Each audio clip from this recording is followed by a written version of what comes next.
Hello and welcome back to my kitchen. Today I'm going to show you how to make Chile Verde with tender pork chunks simmered in a flavorful broth prepared with tomatillos and a combination of green peppers. So if you would like to see how to prepare this, continue watching and let's get started. After rinsing the peppers and patting them dry with a clean paper towel, place them on a cookie sheet along with the tomatillos, the serranos, the onion, and the garlic. The garlic I'm going to leave the peel on so it doesn't burn during the cooking process. Then we're going to broil them in a preheated oven for 12 to 15 minutes, turning them over once during the process.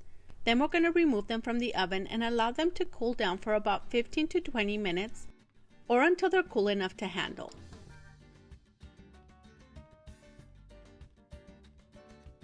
Next, we're going to cut 4 to 5 pounds of pork into bite-sized pieces. I found this one at my local grocery store that was already chopped, but I'm going to chop it into smaller bite-sized pieces. For the meat, you can use pork shoulder or pork butt. Now, depending on the amount of fat that you have on the meat, you can leave it on or you can trim it off. I'm going to leave the fat on the pieces so it can render some of that fat to fry the meat at the end. We're going to generously season it with salt and pepper. We're going to mix it once and then we're going to repeat the process to ensure that all the pieces are well seasoned with the salt and pepper.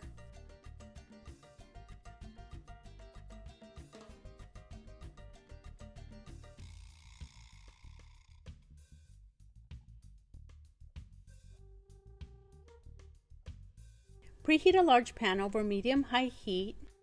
Add in the seasoned meat along with 1 cup of water. Cook over medium heat for about 1 hour. During the cooking process, we're going to come back and check on it every 12 to 15 minutes to move the meat around to ensure it's cooking evenly. Now that the peppers are cool enough to handle, we're going to remove as much skin as possible from the Poblano peppers.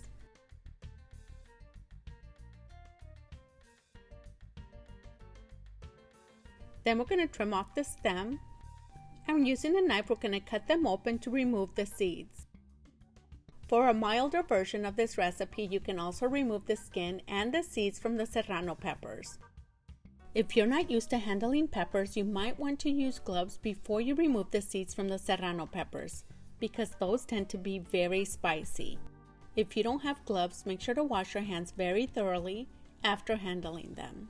I'm going to leave the skin and the seeds to mine. I'm also going to remove the skin from the garlic. Then we're going to transfer all these ingredients to the blender and we're going to blend with 3 cups of vegetable broth.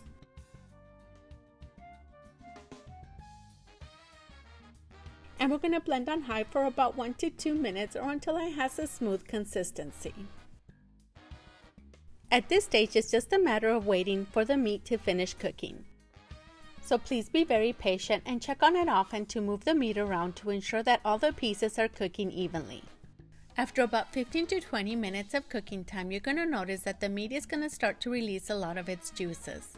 Along with the water that we added at the beginning and the juices released from the meat, this is going to help to cook the meat and make it nice and tender.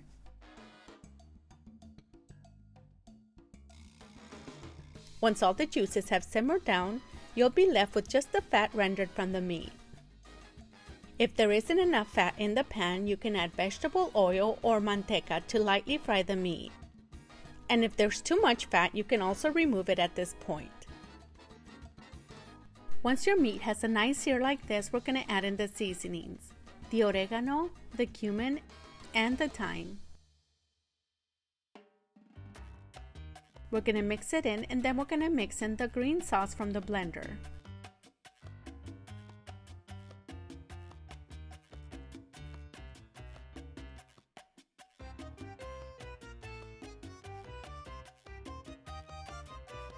I'm going to give it a light mix to combine the seasonings and the pork with the sauce. When blending the sauce, I use 3 cups of vegetable broth. I'm going to use the remaining 1 cup of broth to rinse the inside of the blender, and then I'm going to pour it into the pan as well. And we're going to let it simmer for about 5 to 10 minutes before we taste it.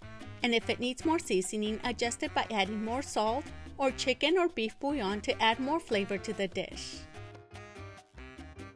At this point, we're going to turn down the burner to low heat and we're going to continue to cook for an additional 20 to 25 minutes or until the meat is nice and tender.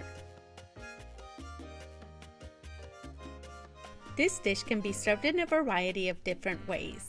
Serve it in a bowl with a warm flour tortilla, or serve it with your favorite sides like rice and beans. And if you do happen to have leftovers, you can use the leftovers to prepare sopes, gorditas, or green chile burritos with rice. This is one of my husband's favorite recipes, and he can't wait to dig in. I hope you give this recipe a try because it's absolutely delicious. And if you try this recipe at home, please leave a comment and let us know what you think.